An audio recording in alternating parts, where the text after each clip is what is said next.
ज्ञानदेव तुकाराम पंढरीनाथ भगवान की जय। माऊली ज्ञानेश्वर जगद्गुरु तुकाराम महाराज की जय। मूकं करोति वाचालं पंगुं लंघयते गिरिं यत्कृपातमं वन्दे परमानन्दमाधवं। वसुदेवसुतं देवं कंसचाणूरमर्दनं देवकी परमानन्दं कृष्णं वन्दे जगद्गुरुं। गुरुर्ब्रह्मा गुरुर्विष्णु गुरुर्देवो महेश्वरा गुरुसाक्षात् परब्रह्म तस्मै श्रीगुरवे नमः। ओम नमो ज्ञानेश्वरा करुणाकरा दयाळा तुमचा अनुग्रह लादलो पावन झालो चराचरी। मी कला कुसरी पंचनेने बोलतो जणयति भाविता तुमचा अनुग्रह लादलो पावन झालो चराचरी। एका जनार्दनी तुमचा दास त्याची आस तुमचा अनुग्रह लादलो पावन झालो चराचरी। पुंडलिक वरदारी विठ्ठल श्री ज्ञानदेव तुकाराम पंढरीनाथ भगवान की जय। माऊली ज्ञानेश्वर जगद्गुरु तुकाराम महाराज की जय। सब संतन की जय। 2-3 ओव्या राहिलेल्या आहेत 36 मधल्या खालच्या। काल आपण जसं पाहिलं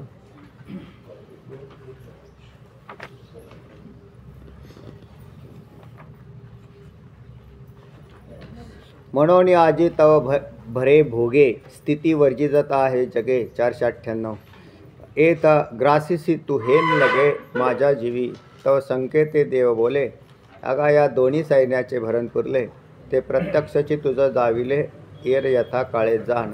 हा संकेत जव अनंता वेळ लागला बोलता तव अर्जुने लोक मागुता देखिला यथास्थिती। यथास्थितीचं वर्णन परत आणखीन केलं की भगवंताची कृपेने कशी झाली। मग म्हणत असे देवा तू सूत्री विश्व लाघवा जग आला मा आघवा पूर्वस्थिती पुढती। परी पडलिया दुःखसागरी तू काढसी का जया परी। ते कीर्ती तुझी श्रीहरी आठविता असे कीर्ती आठविता वेळोवेळा भोगीत असे महासुखाचा सोहळा। ते तर हर्षामृत कल्लोळावरी लोळत आहे।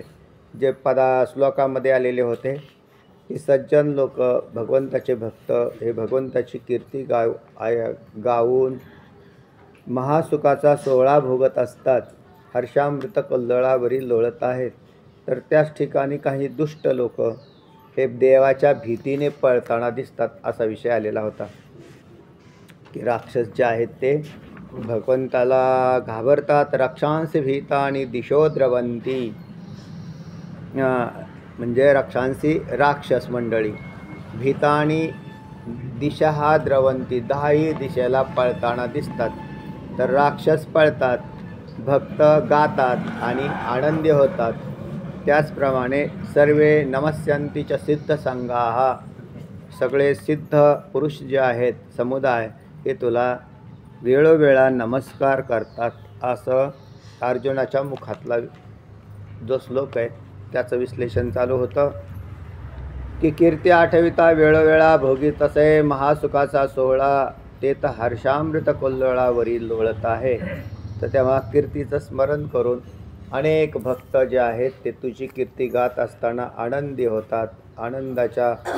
आनंदरूपी अमृताच्या लाटावरती स्वार होतात। देवा जियाले पण जग धरी तुझ्या ठाई अनुराग। जियाले पण म्हणजे जगत असणार जागल्यामुळं देव आहे म्हणून जगत आहे याला जियाले पण म्हणतात। अधिष्ठान आहे म्हणून आध्यस्थ आहे। जग आध्यस्थ आहे आणि देव सत्स्वरूप आहे सत्यस्वरूप आहे। पुढच्या श्लोकामध्ये म्हटलेलंच आहे तू सत्स्वरूप आहेस। आणि जग कशावर जगतं तर त्याच्यामुळे जगतं। जो देव नाही असा म्हणतो तो तरी कशावर जगतो देवावरच जगतो। म्हणजे देवच नाही मला भेटला तर त्याला चांगला चोप देईल मी असं म्हणलं देवाला का आपण देव मानतच नाही आणि तेव्हा देवाचं नावसुद्धा आपल्यासमोर काढायचं नाही।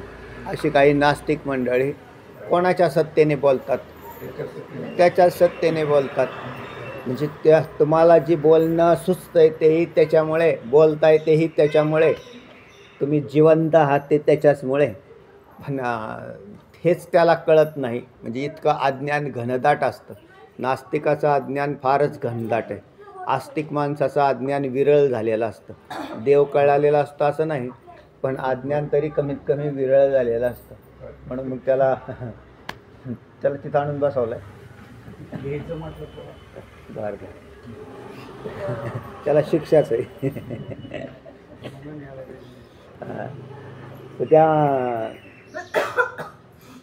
नास्तिक लोक जे आहेत ते त्यांच्या घनदाट अज्ञानाने अधिक दुःख भोगतात आणि त्याच्यात घनदाट अज्ञान असणारे राक्षस म्हणून ते देवाच्या भीतीने पळतात.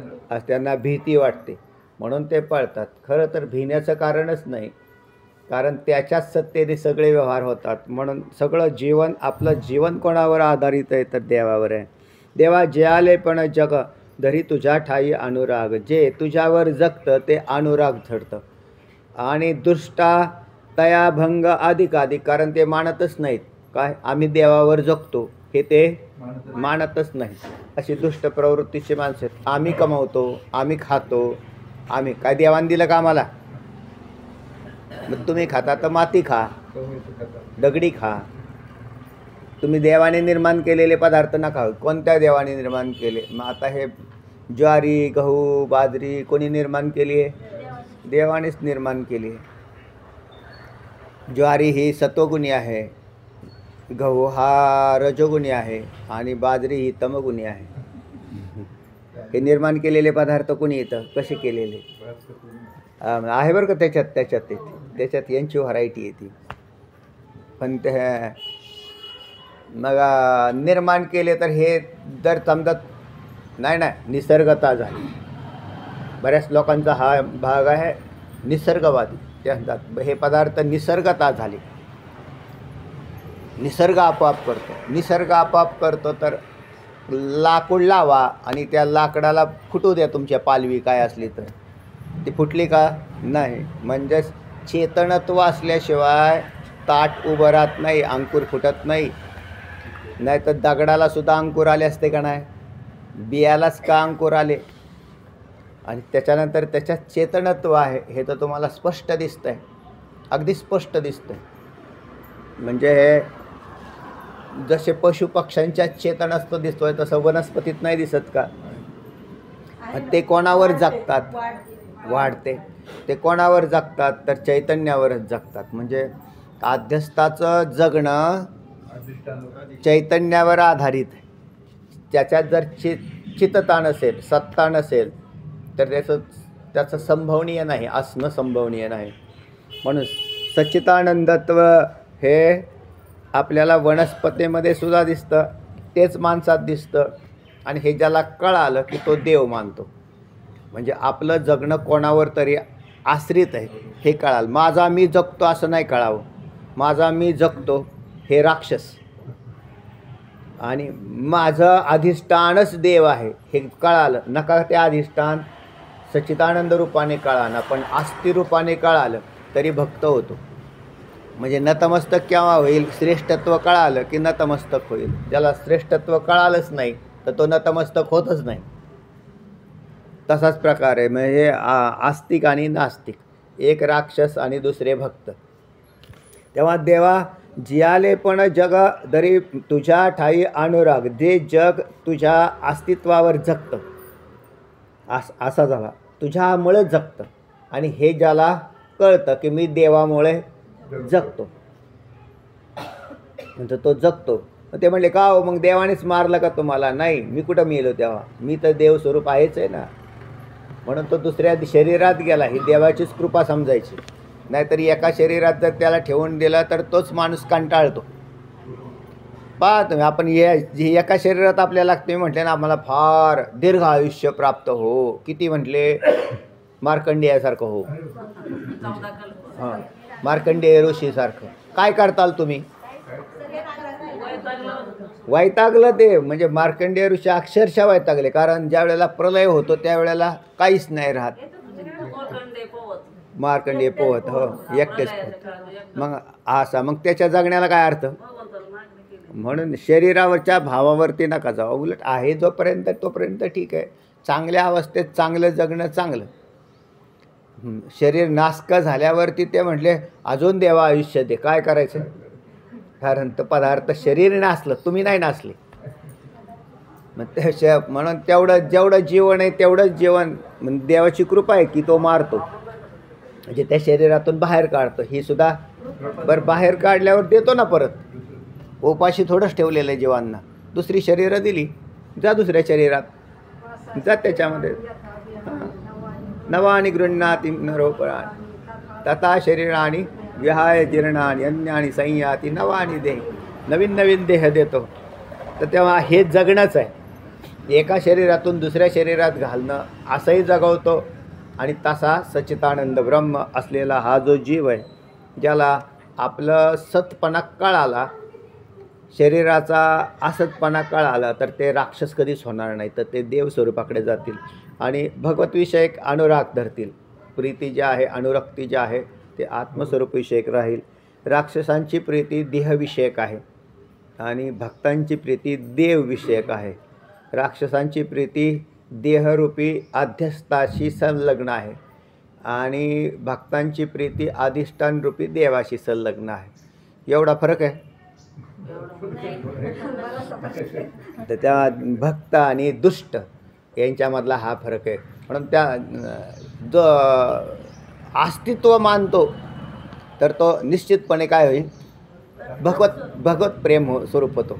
आणि भगवंत दुसरा तिसरा कोणी नसून जीव हाच देव आहे. जग अवघे देव मुख्य उपदेशाची ठेव, तुकोबराय म्हणतात तसं. तर जग परमात्माच आहे, देवच आहे. आता त्याच्यात प्राकृतिक देव प्रकृतीच्या द्वारे असलेला अधिष्ठानही देवच आहे आणि आध्यस्थही देवच आहे. म्हणजे त्याच्यामध्ये दोन दोन भाग नाही आहेत. वास्तविक अधिष्ठान जर देव असेल तर आध्यस्थ देव का नाही. तर शास्त्रीय दृष्टीने मुमुक्षूसाठी आध्यस्थ अधिष्ठान भाव हा निर्माण केलेला असतो सुरुवातीला. आणि नंतर आध्यस्थ कशावर जगतं, म्हणून इथं जियालेपण जग असं म्हटलं आहे. तर ते जे जगतं ते देव नसतं का मग, तर तेही देवच असतं. कारण त्याला नवीन आणलं कुठून, तर कुठूनच आलं नाही, ते अधिष्ठान स्वरूपाच्या ठिकाणी आहे. म्हणून जग दिसता क्षणी दिसत्या काळातही देवच आहे. अधिष्ठान देव आहे, आध्यस्थही देवच आहे. तर देवा जियालेपणे जग हे तुझ्या ठाई धरी अनुराग. म्हणून आमचे भक्त जे आहेत ना, ते सर्व सृष्टीत ज्यावेळेला साधकाची ज्यावेळेला अवस्था असते त्या काळात त्याला जगापासून फारकत घ्यायला लावली. साधन काळात फारकत घ्यायला लावली जाते, कारण त्याची जगताच्या ठिकाणी सत्यत्वाने आसक्ती असते. आणि ती आसक्ती जोपर्यंत नाश पावत नाही तोपर्यंत त्याला आसक्तीच्या नाशासाठी फारकत घ्यायला लावलेली शास्त्राने. आणि मग त्याला सांगितलं अयम प्रपंचो मिथ्या, प्रपंच मिथ्या आहे, हा प्रपंच मिथ्या आहे हे सांगण्यात. तर म्हणजे प्रपंच मिथ्या आहे म्हणून बी सांगता आणि कधी त्या प्रपंचाला तुम्ही देव म्हणून सांगता. तर हे कसं काय, तर साधकीय अवस्थेमध्ये मिथ्यात्व आहे आणि त्यावेळेला पूर्ण अवस्था होते त्यावेळेला जग हा देव होतो. जर त्या साधकाला जग देव आहे म्हणून आधीच सांगितलं तर त्याचं ते पूर्ण सत्यत्व आधीच होतं. आणि कोणतं प्रपंचाचं सत्यत्व, देवाचं सत्यत्व नव्हतं त्याच्या बुद्धीमध्ये. आणि असा प्रपंचाचं सत्यत्व धारण करणारा हा अध्यस्थाला देव समजून तसाच बसेल. आम्ही अधिष्ठानाला देव केलं पण प्रपंच अधिष्ठान केला. प्रपंच अधिष्ठान कसा काय झाला, अधिष्ठान देव वेगळा आणि प्रपंच वेगळा. तर मुक्तांच्या दृष्टीने आध्यस्थही अधिष्ठान होतं, मुक्तांची भाषा सांगतो बरं का. आणि साधकाच्या दृष्टीने अधिष्ठानच असतं आणि त्याच्यावर भासलेला पदार्थ अध्यस्थच असतो. म्हणून अधिष्ठानावरती अध्यस्थाचं जगणं ही खालची भाषा, पण अध्यस्थ मरतच नाही ही उच्च कोटीची भाषा. अध्यस्थ या जगात कोण मरतं तेव्हा, कोण जातं तेव्हा, कुठे कोणाचा नाश होतो तेव्हा. तर अशा प्रकारची आहे. पण आता भक्तांचा विषय म्हणून इथे दोघांचा विषय आलेला आहे. खरा तर सिद्धांचा आणि भक्तांचा. जे कीर्ती गातात त्यांचा विषय आलेला आहे आणि जे सिद्ध पुरुष आहेत त्यांचाही विषय आला आहे. सिद्धही त्याच्यावरच जगतात आणि साधकसुद्धा त्याच्यावरच जगतात. फक्त न जगणारा एक वर्ग आहे, तो दुष्ट. तेव्हा आणि दुष्टातया भंग अधिकाधिक. कोणाला भंग? वाकडेपणा हा दुष्टांचा असतो. जर आपल्या प्रवृत्तीमध्ये अशा प्रकारचा दुष्टपणा असेल तर आपण देवाचं अस्तित्व मान्य करत नाही. देवाचं अस्तित्व जे मान्य करत नाहीत ते दुष्ट आहेत असा अर्थ केला उलटा. कारण ते त्याचं अस्तित्व नाही मान्य करत, ते दुष्टच आहेत. ते प्रवृत्ती त्यांची दुष्ट आहे. आता त्याच्यात फारशी पुण्याई नसेल तर नका का नसाना, पण कमी पुण्याईच्या द्वारे कमीत कमी इतकं तर कळावं की हे देवाच चालवतो.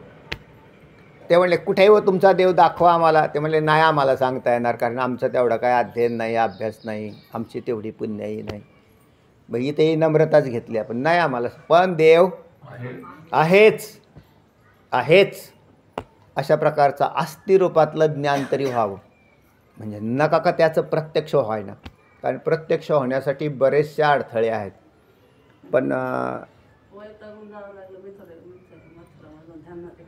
त्यावेळेला बरोबर तर तरीसुद्धा वास्तविक त्याच्या प्रत्यक्षामध्ये फारच म्हणजे अडथळा आहे. पण मग तो अडथळा अनेक जन्माच्या साधनेने हळूहळू जातो. पण प्रथम तरी अस्थिरूपातलं ज्ञान व्हायला पाहिजे. भगवंतच आहे, भगवंतच सगळं करतो. आणि तो मग काय बाकी आडवे लावणारी लोक राहतात त्याला. त्या मग तुला भेटला का देव सांग बरं. तर ते म्हटलं नाही मला नाही भेटला. मग गपची बस, तुला देव नाही भेटला ना, तुला काही कळत नाही. तर नाही आम्ही तुम्हाला सांगतो. म्हणून नास्तिकाची संगती केलं की आस्तिकसुद्धा नास्तिक होतो. तर आहेच म्हणजे आहेच. कारण तुम्ही जगता कोणावर? सकाळी कोण उठवत आहे? तुम्हाला कोण खाऊ घालतंय? जे खाता तेही पदार्थ कोणी निर्माण केले? ते तुम्हाला आणून कोणी दिले? तर आहे वास्तविक नास्तिकसुद्धा देवच असतात, हे मी तुम्हाला सांगितलं. पण त्यांना त्याचं ज्ञान नाही. त्या अज्ञानाने ते स्वतःचं नास्तित्व दाखवत असतात. वास्तविक ते सुद्धा. म्हणून आपण नास्तिकांना नास्तिक नाही म्हणावं, तर नास्तिकाने देव आहेतच ना, ते देवस्वरूप आहेत. त्यांना कळाना तेवढं, कधीतरी कळेल. दुष्ट जे असतात ना त्यांची हीच अवस्था असते. दुष्ट ज्याची ती प्रवृत्तीच दुष्ट असते. रामायणात वाली आणि सुग्रीवाचं उदाहरण येतं, एक भक्त आणि एक दुष्ट. असे जसे काल हिरण्यकश्यप आणि भक्त प्रल्हाद सांगितलं, तसाच हा वाली अतिशय दुष्ट प्रवृत्तीचा होता.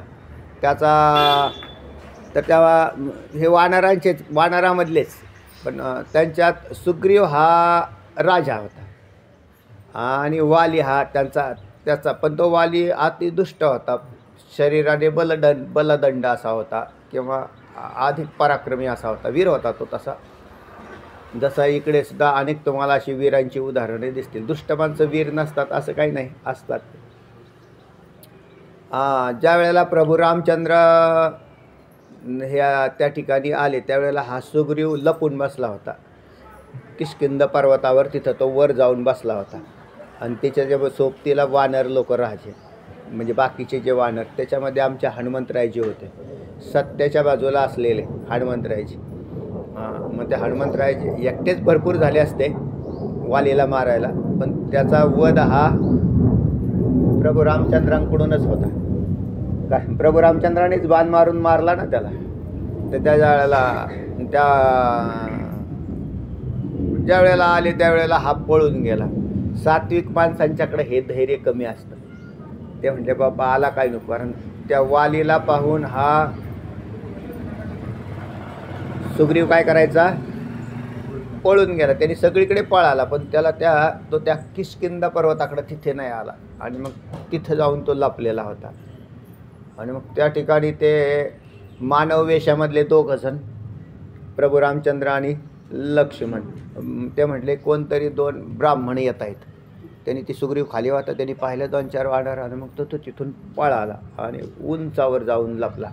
पण त्याच्याबरोबर असलेल्या हनुमंतरायांना त्यांनी सांगितलं तू असं कर, खाली जाऊन चौकशी कर की ही माणसं ह्यानी तर पाठवली नाही ना, कोणी वालीने. मग पाठवली नाही तर त्यांचा शोध घ्यायला तर हनुमंतरायजी आले, पण हनुमंतरायजींना तसा नका जाऊ म्हटले.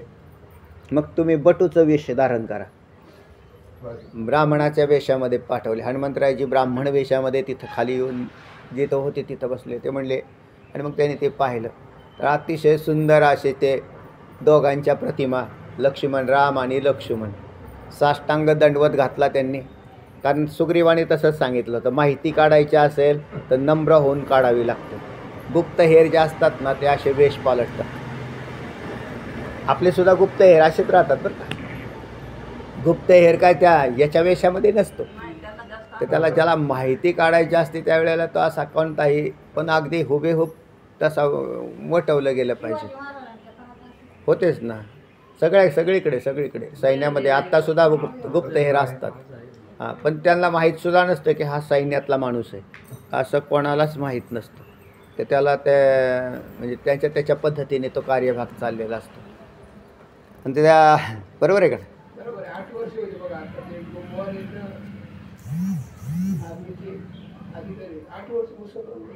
हां बरोबर आहे. तर त्याच्यात वेश बदलून, जाती बदलून आणि अभ्यास म्हणजे हुशारच पाहिजे. हनुमंतरायजी हुशारच होते. मग ते हनुमंतरायजींनाच पुढे पाठवलं. आणि मग त्याने ते सांगितलं.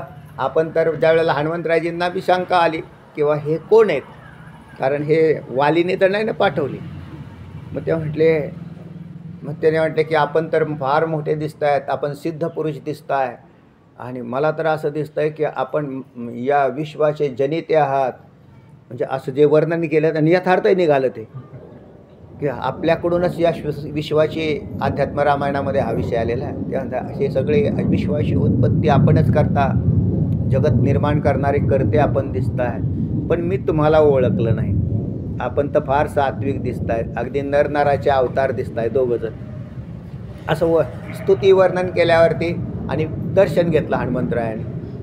मग त्यावेळेला आपण कोण आहे असं विचारल्यावर मी दशरथ राजाचा पुत्र श्रीराम आहे आणि हा माझा धाकटा भाऊ लक्ष्मण आहे अशी ओळख करून दिल्यावर ते मग हनुमंतराय, कारण ज्याच्यासाठी ते वाट पाहत होते ते हेच जीवन पुढचं कोणाच्या चरणी अर्पण केलेलं आहे, प्रभू रामचंद्रांच्या. आणि मग तिथं साष्टांग दंडवत घातला.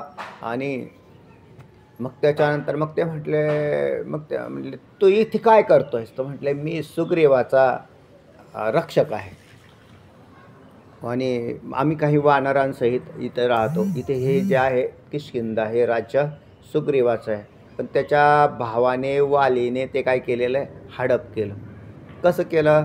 ती सुग्रीवाने त्यांना तिथं वरती कथा सांगितलेली आहे की जसा तो एक मायावीर राक्षस होता, त्याला मारण्यासाठी तो यायचा तो सातत्याने. त्यात ह्याला काही सहन नाही झालं कोणाला, वालीला. मग त्याने ते एक दिवशी त्याला मारलं.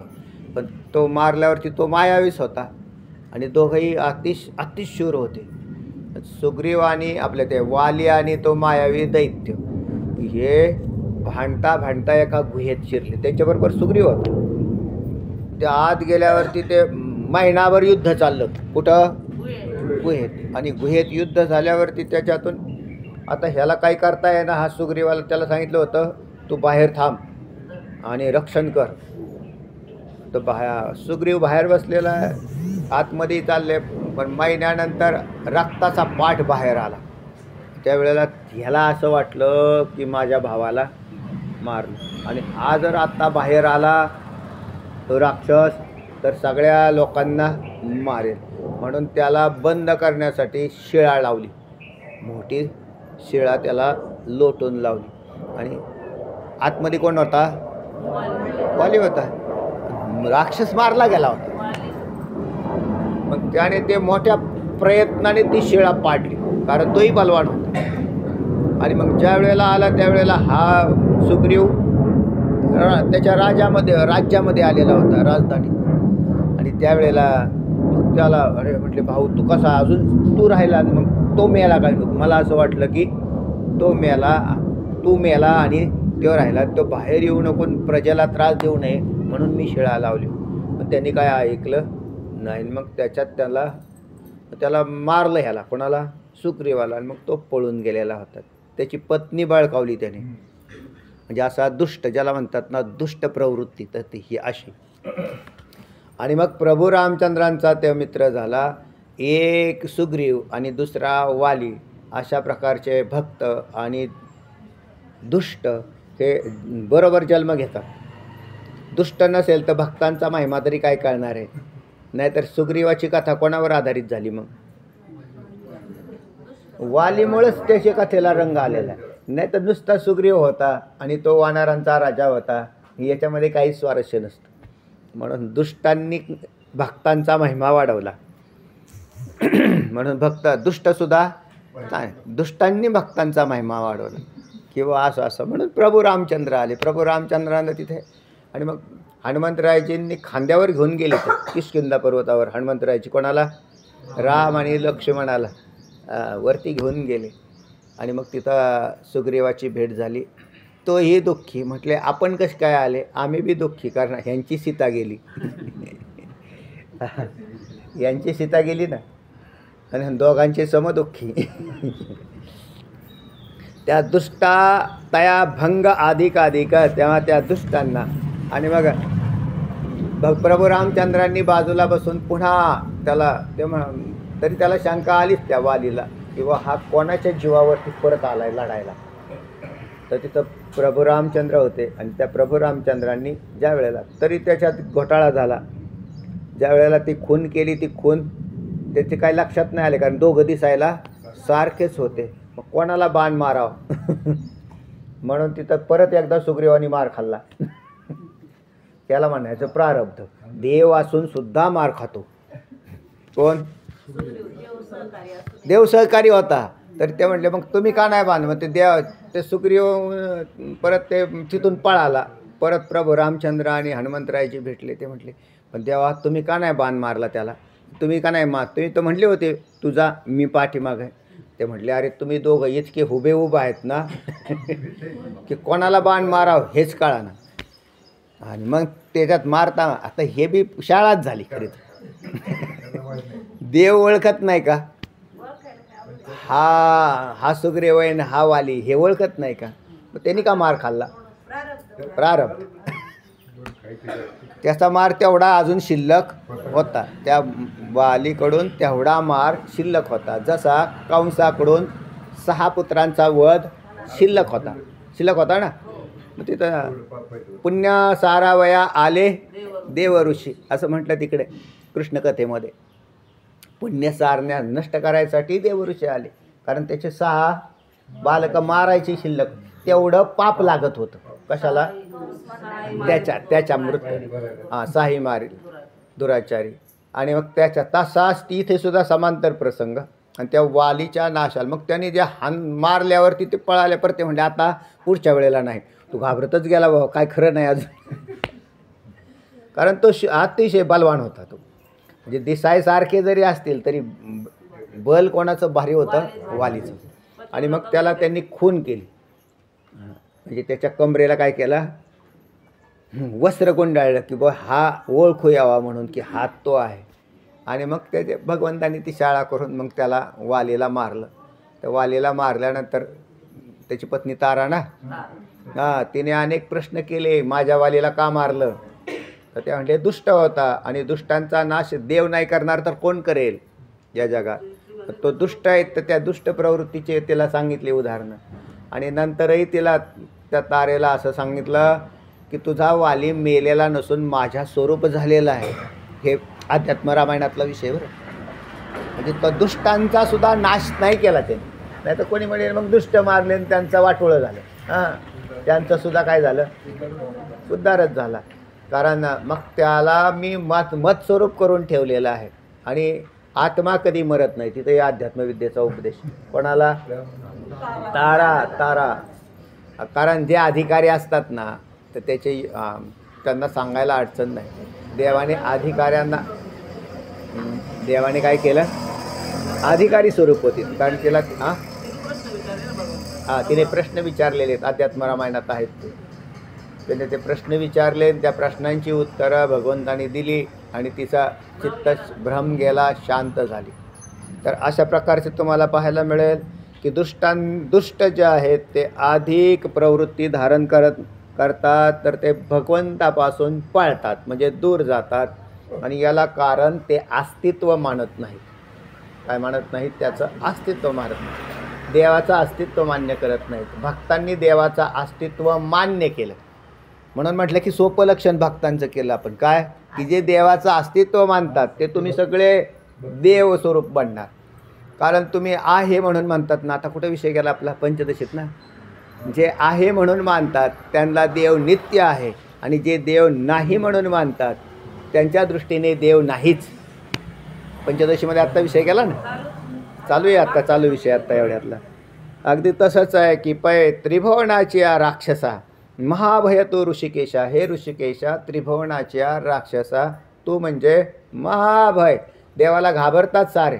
हे राक्षस सगळे घाबरतात. भक्त घाबरतात का हो? भक्त का घाबरले नाहीत तर त्याला देव मानतात म्हणजे श्रेष्ठ.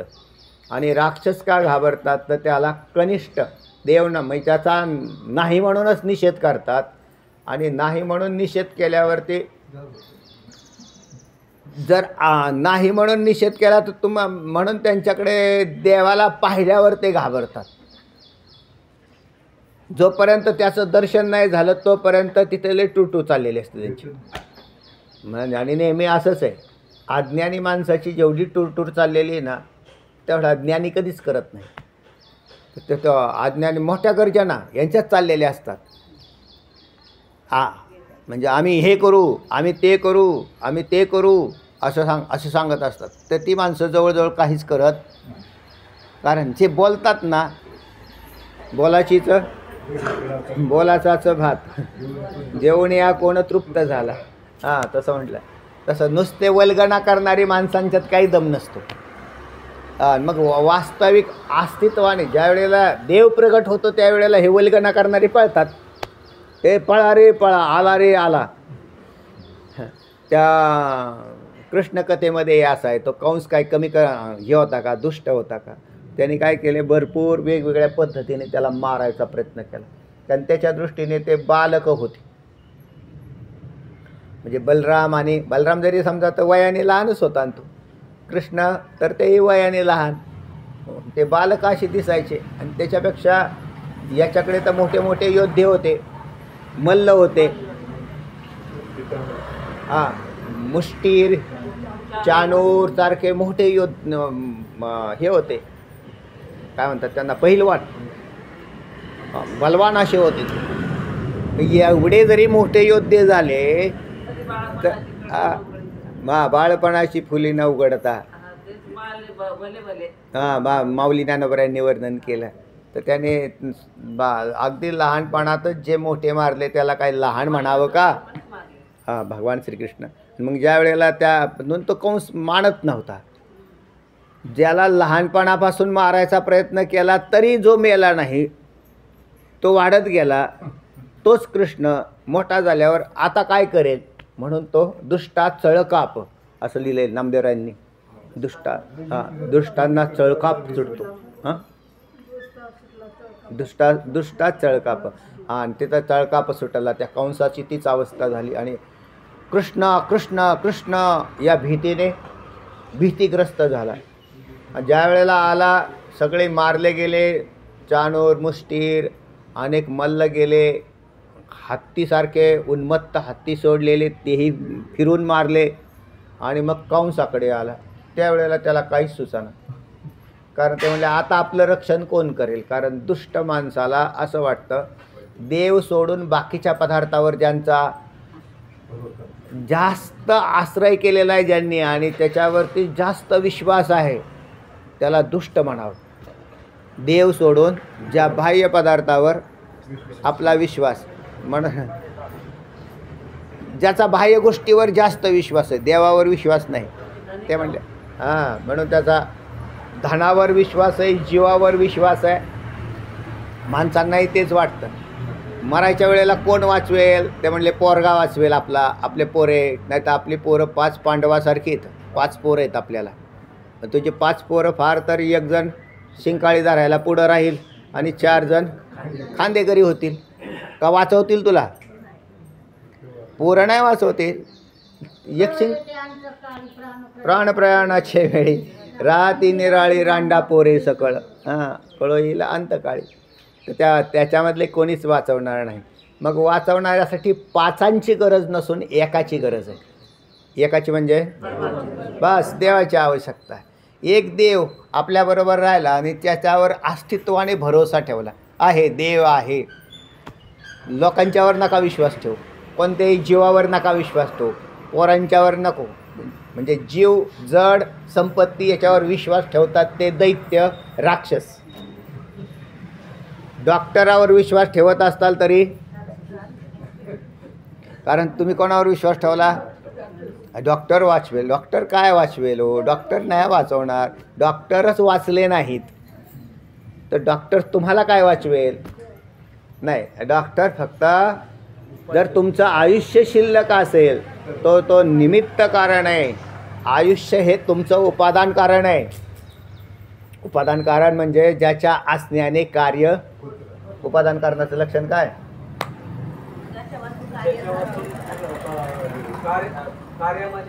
ज्याचा प्रवेश असून ज्याच्यापासून कार्य राहत नाही त्याचं नाव. मग कोण आहे उपादान? या शरीराचं आयुष्य. आयुष्य संपलं, शरीर पडलं, आणि ते आयुष्य केव्हा संपेल हे आम्हाला माहीत नाही. ते बरोबर आहे. डॉक्टर लोकही तेच सांगतात हो. तसे डॉक्टर लोक नास्तिक नसतात. खरं तर नास्तिक नाही, तो खास चांगला डॉक्टर आहे, कारण त्याला ते कळाल, त्याची बुद्धी शांत राहील. जो मनुष्य, जे डॉक्टरना आस्तिक आहेत ना, त्यांची बुद्धी अधिक शांत राहून ते त्याच्यात प्रगती करू शकतात. काय जर त्या आयुष्य शेष असेल त्या व्यक्तीचं तर. आणि मग ते शेवटी सांगतच असतात किंवा आमच्याकडून प्रयत्न करणं आमचं काम आहे, पण तुमच्या माणसाचं जर आयुष्य संपलेलं असेल तर त्याला कोण काय करेल. पण जे माणसं प्रकृतीवर विश्वास ठेवतात, म्हणजे डॉक्टरांनी वाचवायलाच पाहिजे, नाहीतर डॉक्टरांनीच आमचा माणूस मारला, ते त्या डॉक्टरांनी मारला म्हणून त्या डॉक्टरालाच हाणायला लागतात. हे राक्षसच आहेत. ते आस्तिक माणसं नाही आहेत, ते राक्षस आहेत, दैत्य आहेत त्याच्यात दडलेले. कारण त्यांनी डॉक्टरला मारण्याचं काय? तुमच्या माणसाचं आयुष्य संपलं म्हणून मेला. हे कायम लक्षात ठेवा. कोणताही डॉक्टर आपल्याला वाचवणार नाही. ते म्हणले मग आता समजा आपल्याला त्रास व्हायला लागला, हो न्याना पटदिशी डॉक्टरकडे, न्याना पटदिशी डॉक्टर. पटदिशी गेला काय आणि उशिरा गेला काय? जो वाचणार आहे तो वाचणार आहे आणि मरणार आहे तो मरणार आहे. 100% त्याच्यात काहीच अडचण नाही. कारण आयुष्य संपल्यावर पुन्हा आयुष्य देणारे तुम्ही कोण? आणि कोण डॉक्टर तुम्हाला आयुष्य देईल? बरं, त्रास तर केव्हा बी होऊ शकतो. तुम्ही फिरायला गेले तिकडे त्रास होऊ शकतो. तुम्ही घरात बसून राहिले, तुम्ही बद्रीनाथला गेले, कुठेही गेले तरी, कारण आयुष्य जिथे संपेल तिथे देह पडला जाईल. आणि देह पडण्याचा त्या कालावधीत एक अगदी कर्मगती आहे. म्हणजे काही लोकांना मरण्यासाठी काशी क्षेत्र निवडलं. ते म्हटले वा आता म्हातारं झालो आहे, असं म्हटलं बा नाही आपल्याकडून काय. पण ते बी आस्तिक आहेत बरं का. काशीला का व्हायना, म्हणजे आपला देह कुठं पडावं, काशीत का व्हायना पडावं, एवढं आस्तिकता आहे ना त्यांच्यात. आणि मग त्या ठिकाणी, पण त्या ठिकाणी तरी देह पडेल याची काय गॅरंटी. आणि बरेच काशीत राहतात आणि ते म्हणले गावाकडं तरी जाऊन यावा, इकडंच मेले, ठिकाण ठरलेलं. तर तेव्हा अशी सगळी व्यवस्था चाललेली आहे. भगवंताची नियोजन आहे त्याच्या पाठीमागं. पण दैत्यांच्या पाठीमागं भय लागलेलं आहे. ज्याच्या मागं भय नाही त्याला भक्त म्हणावं. भक्ताला भय आहे का? काय प्रमाण? आम्हा हरीच्या दासा भय नाही त्रैलोकी. आम्हाला त्रैलोकात भय नाही. धाक ते मुक्त पुरुषांकडे गेलं, पण आम्हा हरीच्या दासा भय नाही. आम्हाला त्रैलोकी आम्हाला भय नाही. तुम्हाला का भय नाही? आम्ही एकाला मानतो, आम्ही हरीला मानतो. आणि हरीला मानतो मग तो करेल तसं. आमचं काही नाही. म्हणजे आम्ही सगळा भार घालून या भार राहिलो निवांत. तर त्याच्याकडे एवढा भार टाकला आणि त्याच्यावर भार न टाकता मग तुम्ही कोणावर टाकताल? म्हणून राक्षस कधी भार देवावर टाकत, असं सिद्ध झालं. राक्षस देवावर भार टाकत नाही. देवावर भार टाकून राहतात ते भक्त असतात. आणि जे धनदारा पुत्रजन याच्यावर भार टाकून असतात तर त्यांना राक्षस, कारण त्यांना भीती असते. देवावरी भार घालून या, हां, देवावर भार घालून असावं आणि मग देव करेल ते. आता त्याच्यामध्ये दोन का हो, मग देवाने वाईट केलं तुमचं असं आपल्याला प्रारंभिक वाटतं. काही वेळेला अनिष्ट प्रसंग प्रारब्धजन्य येतात. देवाने वाईट केलं म्हटले तुमचं, कारण तुम्ही देवावर भार घालून होता आणि मग तुमचा माणूस मेला कसा काय, तर त्याला कर्मगती म्हणतात. आणि ते कर्मगती उद्धारासाठी असते. एखादा मनुष्य प्रपंचात अधिक लंपट बनलेला असेल, त्याच्याकडून खरं भगवत भक्ती काहीच घडत नाही आणि त्याला तर या जन्मात भगवत भक्ती घडवून आणायची देवाला, तर त्यावेळेला देव हा त्याच्या प्रिय त्या वस्तूचा वियोग घडवतो त्याच्या अधिक, कारण त्याची ती प्रिय वस्तू हाच त्याच्या देवाच्या मधला अडथळा असतो. कारण त्याच्यावरती फार माया आहे, त्याचं फार प्रेम आहे आणि त्याला सोडून तो जात नाही. तर मग त्या वस्तूचा वियोग घडवणं हे त्या व्यक्तीच्या कल्याणाचं असतं. त्या व्यक्तीला नाही कळत आपलं कल्याण याच्यात का अवकल्याण आहे म्हणून. त्या व्यक्तीला वाटतं बा माझं कल्याण माझ्या बायकोमध्ये आहे असं त्या व्यक्तीला वाटतं. हां, मग त्याची बायको कोणी उचलली म्हणजे मेली. ते म्हणले का हो, मग तुम्ही तर लई देवा मोठ्या मोठ्या माळा घातल्या होत्या आणि बायको कसं काय मेली. तर बायको मेली हेच तुमच्या दृष्टीने फायदा झाला, कारण त्याच्याशिवाय तुम्ही जाग्यावर आलेच नसते. बरे झाले देवा. हां, बाई मोहे माया सोडविले तुकोबराय म्हणतात. पण हे कळाल्यामुळं म्हणतात, आपल्याला कळत नाही म्हणून हां वाईट वाटतं. म्हणजे ते लगेच देवाच्याच नावाने दातखडं खायला लागतो की त्याच्यामुळंच झालं. कोणामुळं? देवामुळं झालं. आणि देवाने तर तुमचं कल्याण केलेलं असतं. तो जो मोहग्रस्त पदार्थ आहे ना, तोच पदार्थ आपल्या परमार्थाचा अडथळा आहे, ज्याच्यावरती आपलं प्रीती आणि प्रेम आहे.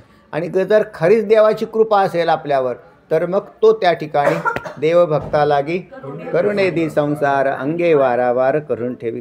तर हे त्याचा भाग आहे. तेव्हा भक्तांना भय नाही, भक्तांनी पळू नये. भक्तांनी काय करावं? भगवंताची पूजा साधना करावी. पय त्रिभुवनाच्या राक्षसा महाभय तू ऋषिकेशा, म्हणून पळता ती दाही दिशा पहिलीकडे. येत सूर नर सिद्ध किन्नर. याच्यात सिद्धांचा विषय आला होता श्लोकाच्या शेवटच्या टोकात. किंबवणा चराचर ते तुझ देखोनी हर्षनिर्भर नमस्कारित असती. येत सूर म्हणजे सुरवर म्हणजे सुरवरांची मांदी.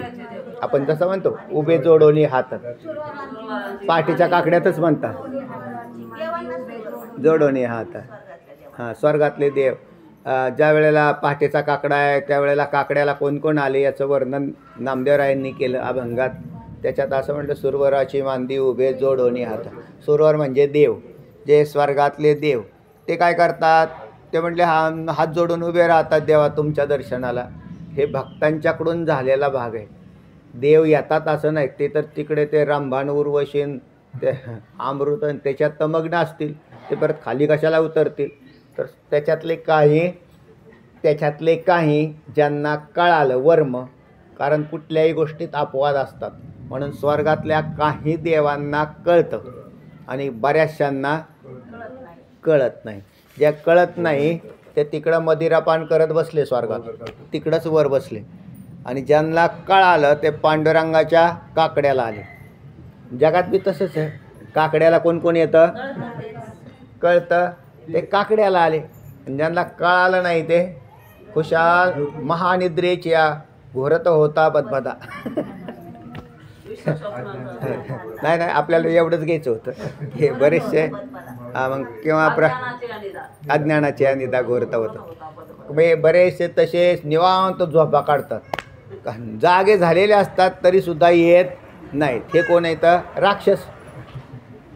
जे जागे बी झाले का ते म्हणजे तुम्ही जा काकड्याला, मग तुम्ही काय करता? झोपतो ना. तर हे काय म्हणतात? यांना राक्षस म्हणतात. पण आजारी काय सारखेच आजारी थोडेच राहतात तेव्हा. पळवाटा काढू राहिले तुम्ही.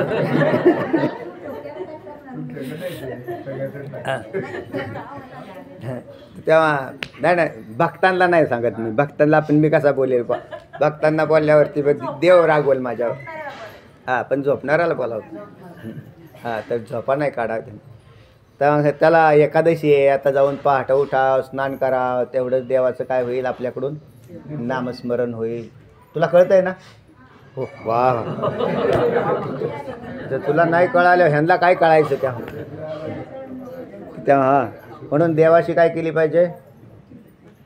भक्ती केली पाहिजे. देवाला हात जोडले पाहिजे का नाही? हां तर तेव्हा संस्कार होतात बरं. हे म्हणजे लहान हे अगदी छोटे ह्याच्यासारखं असताना मी पांडुरंगाच्या मंदिरात जात होतो. म्हणजे ही वस्तुस्थितीच आहे. हां की त्या वेळेला मग तिथं पण आम्हाला हा टाळच द्यायचं नाही कोणी. आम्हाला टाळ द्यायला लई टाळाटाळ. कारण ते म्हणायचे कसे बी वाजवतो ए पर्या ठेव खाली. म्हणजे ते असं आपण देतो आता पोरांना की बुवा घ्या किंवा आता लोकांनीच बारीक बारीक टाळ आणून दिलेलं पोरांच्या हातामध्ये तेवढंच त्यांना गोडी लागते. चांगली गोष्ट आहे. संस्कार आहेत ना ते बी. हां घरात टाळ आणून दिले बारीक पोरांना तर त्यांना तेच लागतील की बुवा कमीत कमी गोडी लागेल की ह्याचा काय उपयोग आहे. आणि मग चला तर तेव्हा सिद्ध आपला विषय चालला आहे सुरवर म्हणजे स्वर्गातले तर विषयी लोक आहेत. खरं तर स्वर्गात विषयी लोक जातात. आणि मग ते कसे काय राहतील तरीसुद्धा ज्यांना आपला देवपणा हा ज्या देवावर आधारित हे कळतं ते नमस्कार करतात. नाही तर सगळे सुरवर नमस्कार करतात असा अर्थ नाही. आपला देवपणा कोणावर तरी आधारित. आपल्यालाही कळालं का नाही की आपला हे देवपणा म्हणजे आपल्यातलं अस्तित्व हे कोणावर तरी आधारित आहे. आणि तो कोणावरती तरी आपण जे म्हणतो तोच देव आहे. तसं सुरवरांनासुद्धा हे कळालं की आपल्या ताब्यामध्ये स्वर्ग आहे.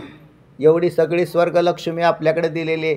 पण स्वर्गलक्ष्मी हे अविनाशी नाही तर विनाशी आहे. स्वर्गलक्ष्मी असेल तिथं तसं आता हे जगत आधी मरतं का आपण आधी मरतो? आपणच मरतं आपलं शरीर. ते म्हणले काय नाही आता किती बी दररोजची माणसं मारतात ना ती माणसं मारतात मग जगत मेलं का? म्हणजे जग शिल्लक राहिलं. माणूस मेला म्हणजे त्याचा भोग संपला आणि तो मेला. तसं स्वर्ग बी तसाच आहे. स्वर्गामध्ये बी काही देवांचं आयुष्य संपल्याने क्षीण झाले. ते क्षीण होऊन म्हणजे तिथलं मरण म्हणजे तिथं अंत्ययात्रा काढली जात नाही. स्वर्गात अंत्ययात्रा काढली जात नाही. आणि स्वर्गामध्ये कुठल्या आईच्या गर्भामध्ये देवाचा जन्म होत नाही. म्हणजे तिथं मलमूत्रातले जन्म नाही. आणि मृत्यूसुद्धा अगदी म्हणजे मरणं बी चांगलं आहे म्हणा ना. हो आणि जगणं बी चांगलं आणि जन्मणं बी चांगलं आहे. पण तरी त्याच्यातही दुःख आहे. असं नाही की त्याच्यात दुःख नाही. स्वर्गातले देवसुद्धा दुःखी कसे काय दुःखी होतील? तुम्हाला एक सांगू का कसे काय दुःखी होतील? तर ते म्हणतो आता इतके वर्ष झाले त्यांनासुद्धा तिथे काही देव नाश झालेल्यांचा अनुभव येतो आणि काही नवीन आलेल्याचा अनुभव. नवीन कोण? यज्ञाधिक कर्म केले आणि स्वर्गाला गेले. ते म्हणले नवीन आले का आपण? हो म्हटले कालच प्रगट झालो. म्हणजे तिथं काही प्रगट झाले. आणि ते म्हटले आपल्याकडे हिथं जे होते सखाराम बुवा ते कुठं गेले? ते म्हणले त्यांचं पुण्य संपलं ते गेले. म्हणजे पुण्य संपल्यावर आपल्याला जावं लागेल हे तर कळालं. हाच विवेक जर जागा झाला तर तो देवाला हात जोडेल का नाही? म्हणजे मी कोणावर तरी अवलंबून आहे आश्रित आहे.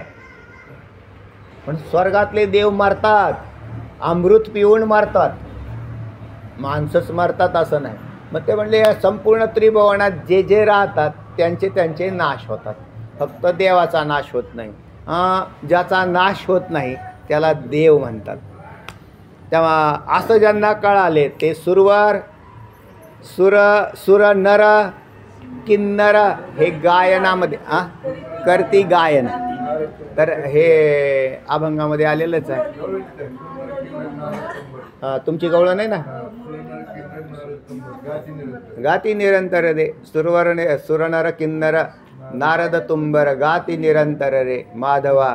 तर त्या माधवाला हे सगळे स्वर्गातले देव त्याच्यामधले असणारे ज्यांच्या ताब्यात काही विशेष भाग असतो ते किन्नर, जसं इथले राज्य आहेत ना, इथले राजे, तसे स्वर्गामधले सुद्धा आणखीन विभाग असणारे, त्याच्यातले ते किन्नर, सुरनर, किन्नर, सिद्ध स्वर्गामध्ये बी असतील आपल्याला, पण वैकुंठातले सिद्ध हे माहितीत आम्हाला, किंवा इतर अन्य लोकामध्ये सिद्ध लोक राहतात, सिद्धांचा लोक आहे, तप्यांचा लोक सांगितलेला आहे, जनलोक तपोलोक सांगताना असं म्हटलेलं आहे, त्याच्यामध्ये हे राहतात. दीर्घ आयुष्य प्राप्त आहे त्यांना. पण दीर्घ आयुष्य प्राप्त असलं तरी ज्याच्या पोटात आयुष्य राहतं तो देव वेगळा. जसा काळाची एक देवता आहे, आपण त्याला यमदेवता म्हणतो. यमदेवता बाकीच्यांना मारते, पण यमाचा नाश कोण करतं? म्हणून ज्याच्या पोटात यम राहतात तो देव वेगळा, आणि जो तुम्हाला आम्हाला उचलतो तो यम वेगळा. ते म्हणजे मग काय यमच व्हायला पाहिजे आपण सुद्धा? यम नका हो, कारण यमालाही भीती आहे. यमच मीच यम आहे असं म्हटलेलं आहे तिथं मागं 10व्या अध्यायात गेलं. हां फलत दंडो दमयता मया. हां तर मी यमही मीच आहे. 10वा अध्याय होऊन गेला, मागचा श्लोक पहा. हां काल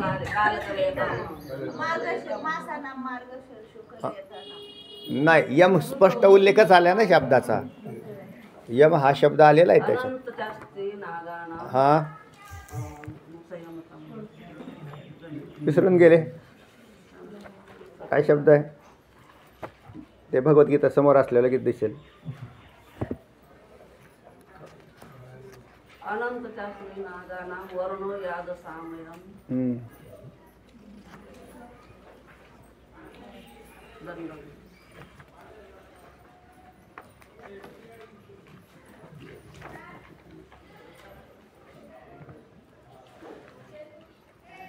अश्वत्थ सर्ववृक्षाणां देवर्षिणांच नारद गंधर्वाणां चित्ररथ सिद्धानां कपिलो मुनी उच्चैश्रवा अनंत चास्मी. हां कितवा श्लोक? यमस् संयमतामहम. कितवा श्लोक आला? 29वा श्लोक पाहून घ्या. अनंतश्चास्मी नागाणां वरुणो यात सामहम पितॄणाम अर्यमा असं म्हटलं ना ती देवता. चास्मी यमस् संयमतामहम. संयमन करणारा यम कोण आहे? मीच आहे. म्हणून यम या पदाचा उल्लेख आलेलाच आहे. आणि काळ म्हणूनही उल्लेख आला आहे की काळांचा काळ कालोस्मी, मीच काळ आहे, मीच यम आहे. म्हणजे काल कलयतामहम असं आलं की काळांचा काळ मी आहे. म्हणजे कालाला सुद्धा मरण आहे. काळ बी मरतो, यमही मरतो. म्हणजे कसं काय मग हे मेल्या हे कुठं जातात? हां जे मरत नाही किंवा ज्याच्या पोटात हे सगळे राहतात त्याचं नाव देव. म्हणून असा सामान्य देव नाही नुसता, तर म्हणजे ज्याच्या पोटात काळ राहतो. आणि मग आम्ही काळाचे भक्ष नाही होत, कारण आम्ही त्याला शरण गेल्यावर देवच होतो. जो जीव देवाला शरण जातो तो देव होतो, जो जडाला शरण जातो तो जड होतो. जीवाला शरण जाणारे जीव होतात, आहे ना. राक्षसाला शरण जाणारे राक्षस होतात. तो शरणागती कुठे करतो त्याच्यावर अवलंबून आहे. शरणागती म्हणजे आश्रय. शरणागती पदाचा अर्थ काय आहे? आश्रय. आपण कोणाची शरणागती करतो ते म्हटले वा काही असलं ना तरी मोठ्या माणसाची शरणागती करावी. मग जा मोठ्या माणसाकडे, म्हणजे तो जीवच आहे. जीवाची शरणागती होणारा जीव दशेलाच जाईल. तर दैत्यांची शरणागती करतात लोक, दुष्ट माणसांची संगती करतात. आणि ते म्हटले बरं असतं तर मग तुझा जन्मसुद्धा कसा होईल? दुष्टामध्ये जाशील. यांती देवव्रता देवान पितृयांती पितृव्रता भूतानि यांती भूतेज्या यांती मध्य जनक्रम. त्या ज्याचे जशा पद्धतीने शरणागती. आमचे भक्त देवाची शरणागती करतात, देव होतात. सिद्ध पुरुष देवाची शरणागती करतात, म्हणूनच ते देव स्वरूप झाले. आता त्याच्यात सिद्धांनी पटकन देव व्हावं का नाही? त्यांनी वेळ का काढला? तर तिथं वासना काम करत असते. जसे वैकुंठादी लोक, तिथं सुद्धा वैकुंठात लोक का गेले, तर वासना काम करत असते. न्यूनवासना म्हणजे भगवत स्वरूप वासना आहे, पण तीही वासना प्रतिबंधाची आहे. म्हणजे सत्वगुण प्रधान वासना ही वैकुंठाला घेऊन जाते. रजगुणी आणि तमगुणी वासना मेली. स्वर्गात जाऊन भोग भोगावे अशी वासना नाही. वैकुंठाला जाणारा वेगळा आणि स्वर्गाला जाणारा वेगळा. कैलास म्हणजे स्वर्ग, वैकुंठ. कारण कैलास लोक, ब्रह्मलोक आणि वैकुंठ लोक यांना तिघांनाही सत्यलोक म्हणतात. हे काय झाले? सत्यलोक झाले. त्यांच्या भक्ती तर त्यांना कैलास, शिवाची भक्ती करणाराला तोच सत्यलोक हा कैलास लोक भासतो. जो प्रणवाचे उपासक असतात त्यांना तोच सत्यलोक ब्रह्मलोक भासतो. आणि जे विष्णूचे उपासक आहेत, पांडुरंगाचे उपासक आहेत, त्यांना तो सत्यलोक. म्हणून त्या तिन्ही लोकांना सत्यलोक म्हणायचे. ते म्हणजे सत्यलोकाला गेला. सत्यलोक म्हणजे कुठं? वैकुंठाला गेला. कारण मग सत्यलोक जो भक्ती जसा करेल तसा भासतो. ते म्हटले मग खरं काहीच नाही म्हणा ना.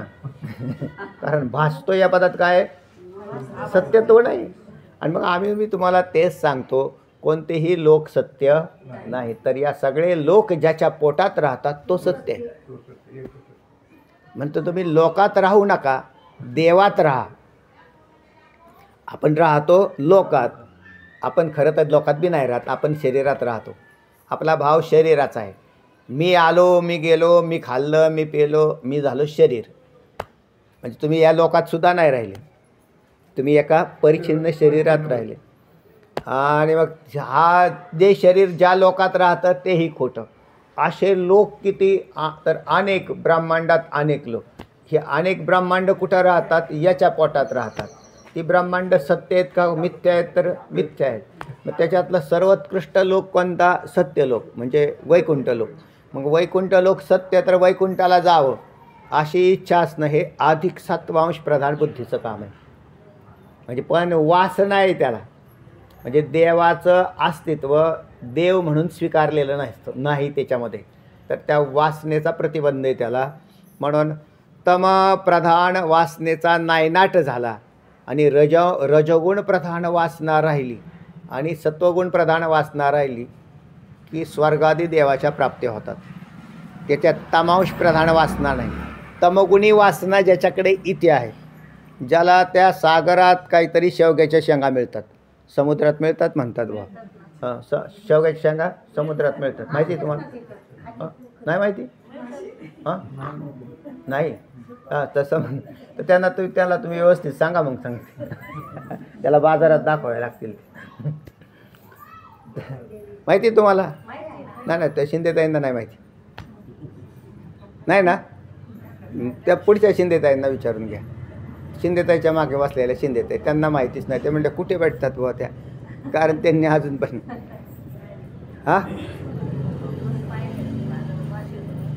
आपण त्यांना अर्थ नाही ना कळाला. तुम्हाला कळालं का नाही हे मी तुमचा चेहरा पाहून सांगतो, ओळखतो. ते कोकणात जास्त शेवग्याची झाड आहेत. आता समुद्रात झाड आहेत म्हटलं. आता कळालं. मग आता ज्याला जर तशी वासना आहे तर ह्याला स्वर्गाला पाठवावं का? कारण तिथे स्वर्गात काय असलंय का? नाही. तिथे अमृत आहे, जे रसांचा राजा अमृत तिथं आहे. मग त्याला पण हा राजांश वासना आहे ना. इथे वासना कशी आहे? ही राजांश प्रधान. मग त्या व्यक्तीला स्वर्गाधिक दिले तर ठीक आहे, नाही दिले तर मग मृत्यू लोकात इथले भोग भोगत बसा, काय अडचण आहे. तसं ते पुण्य, म्हणजे तिथंही त्यांनी काय पुण्य केलं आणि असे पदार्थ प्राप्त व्हावेत अशी इच्छा असेल तर त्याला मृत्यू लोकामध्येच असे पदार्थ प्राप्त होतात. आज तुम्ही जर फॉरेनला गेले ना तर तुम्हाला हे सगळं दिसेल. त्यांना तर भोगप्रधान संस्कृती त्यांच्याकडे पाहिलं जर आपण तर सगळं भोगी लोक तुम्हाला दिसतील तिथे. पण त्याच्यात वेगवेगळी व्हरायटी तयार केली त्यांनी, केली का नाही? मेलेल्या जनावरांच्या याच्यापासून प्रक्रिया करून सगळे पदार्थ बनवून त्या हॉटेल कशाने भरले त्यांचे. तुम्ही जाणं तिथे ते बाणात येलं तर त्याच्यामध्ये ते सगळं देतं. ते म्हणले वा काय नवीन पदार्थ बनवला, पण कशाचा आहे? मेलेल्या प्राण्याचा, मांसाचा बनवला. मग हे म्हटले हे तरी पण ह्याला पुण्य लागतं म्हटले. आम्ही म्हणतो ना पुण्य लागतं, आम्ही कुठं म्हणलं नाही पाप लागतं म्हणून. पण कुठलं हे तमगुणी लोकांना त्यांनी पुण्य करतात, ते काही काही सत्कर्म करतातच की. तर त्याच्यामध्ये ते जातात. चला तेव्हा येत सुर नर सिद्ध किन्नर किंबवणा चराचर, सगळं चराचर. खरं तर असं पाहिलं ना तर चराचर सगळेच काय करत असतात? तुझं देखोनी हर्ष निर्भर. देवाला पहा, जो आपल्याला आनंद होतो, देव भक्तांना आनंद होतो, अशाच प्रकारचा काही आनंद दैत्यांना राक्षसांना सुद्धा होताना दिसतो. तो आनंद तरी कोणाचा हो? त्याचाच आहे. पण त्यांना त्यांनी त्याला मानलेला नाही की हा आनंद त्याचा नाही मानत ते. म्हणून ज्यांना सगळ्या चराचराला जे आनंद होतं किंवा सुख प्राप्त होतं, ते सगळं सुख खरं तर देवा तुझ्यापासूनच होतं. म्हणून पुढं असं म्हणताना किंबवणा चराचर ते तुझं देखोनी हर्षनिर्भर नमस्कारित असते. हे देवाला नमस्कार करत असतात. कारण तिथे हर्ष होऊन, जिथे हर्ष होतो तिथे देव आहे, जिथे आनंद आहे तिथे देव आहे, जिथे सुख वाटतं तिथं देव आहे. आणि हे सगळ्या जीवांना होताना दिसतं. म्हणून खरं तर सगळेच जीव ते आनंदाचा त्याग कोणी केला बरं? राक्षसांनी केला नाही, भक्तांनी केला नाही, कोणीच केला नाही. चराचरातल्या त्या झाडाला उन्हाळ्याच्या काळात पाणी नसेल आणि कोणी पाणी नेऊन घासलं तर त्याला आनंद झाला का नाही? ते किती बी असं पाहा ना तुम्ही, त्याची पानं लगेच अशी होतात की ते कितीही टवटवीत झालं, ते फूल लगेच असं फुललं, त्याला आनंद झाला. म्हणजे फुलालाही आनंद झाला. तर तोही आनंद देवाचाच आहे. जिथे जिथे सुख होईल ते सुख कोणाचं आहे? मग चराचर सगळं त्याच्याच सुखाने सुखी बनलेलं आहे. म्हणून खरं तर म्हणून तिथे शब्द वापरताना परत चराचर वापरला माऊलींनी. ते तुझं देखोनी हर्षनिर्भर नमस्कारित असते. पुंडलिक वरदा हरी विठ्ठल श्री ज्ञानदेव तुकाराम पंढरीनाथ भगवान की जय. माऊली ज्ञानेश्वर महाराज, जगद्गुरु तुकाराम महाराज की जय. विठ्ठल विठ्ठल.